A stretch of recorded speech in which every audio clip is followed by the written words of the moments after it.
This is the model, the principles I use based on years of research, years of experience, working with high-performing individuals to model the most confident people in the world to understand the 6 self-belief master steps. Hello and welcome to the Self-Belief Chief podcast. You're here with David Holman. Make sure to subscribe to the podcast if you haven't done so already so you can keep up to date with the latest episodes. And let's begin.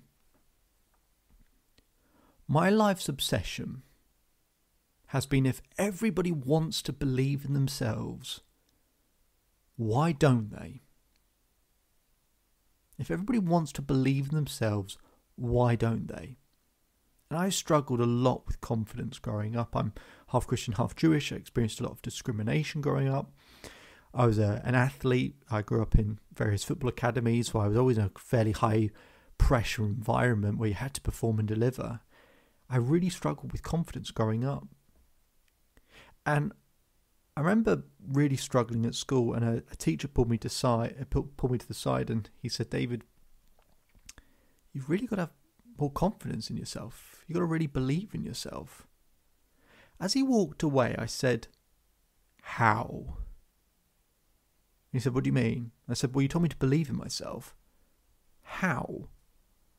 And he said, "Well, you just got to, you've got to pick yourself up. You've got to, And he didn't have an answer.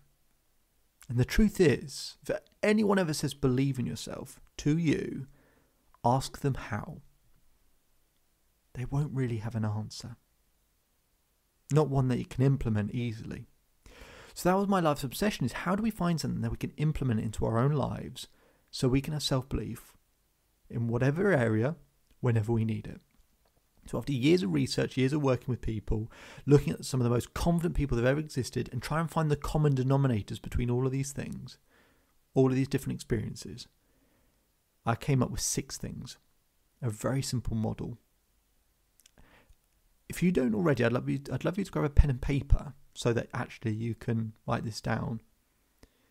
So just pause the recording if you need to grab a pen and paper, but otherwise, I'd like you to imagine a clock. We're going to write down 6 things. Okay? At 12 o'clock, I want you to write down the word clarity. Clarity. Okay, that's the first step. That's the first master step. Being clear of what you want, not what you don't want. So, for example, I'm going to make up an athlete called Derek. Okay? Let's use Derek as an example. Derek comes to me and says, "David, I want to have self-belief because I don't want to feel anxious and nervous in a game." Now, if I said to you, don't think of a polar bear, what are you thinking of? A polar bear. So our brain can't process negatives. We can't process, I don't want to feel. We have to shift it into the positive frame of reference of what you want. So what we have to do with Derek is help him do that. So he doesn't want to feel nervous and anxious. Well, how does he want to feel? He goes, okay, I want to feel confident. I want to feel certain. I want to know that I can deliver. I want to know that the things I need to do, I can do well. And I said, specifically, what are those things? Now, let's say Derek is a tennis player. Derek says, you know what, I want to be able to serve consistently. I want to be able to make sure that I get the rhythm right. I want to make sure I get the ball throw correct. And I want to get the snap at the top correct. Okay, now we're being specific. Now we're being clear and framing it as to what we want. That's good. So the first step is clarity. At the 2 o'clock point, energy.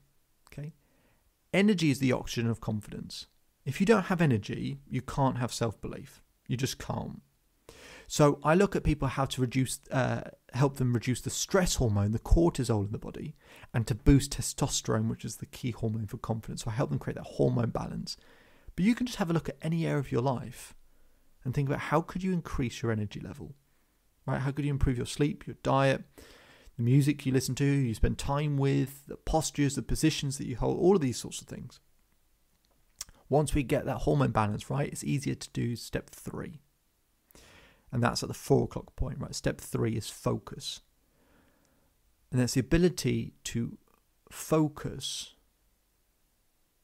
on what you want to happen, on the solution, right? So being clear of what you want, then having the energy to deliver, and then being able to maintain that focus on what you want, not on what you don't want, because whatever you focus on, you feel. So it's about improving that focus. Once we got those first 3 steps, step 4 at the 6 o'clock point, step 4 called triggers. Having a set of triggers that when you're under pressure or in a highly intense emotional environment, a set of triggers you can always go back to. Because it's hard to kind of rationally or logically talk to yourself when you're in a stressful environment or the emotion's high. Like for Derek, when he's playing a game, the emotion's going to be very high. So he needs to have a set of triggers he can always go back to get him back into a prime mode.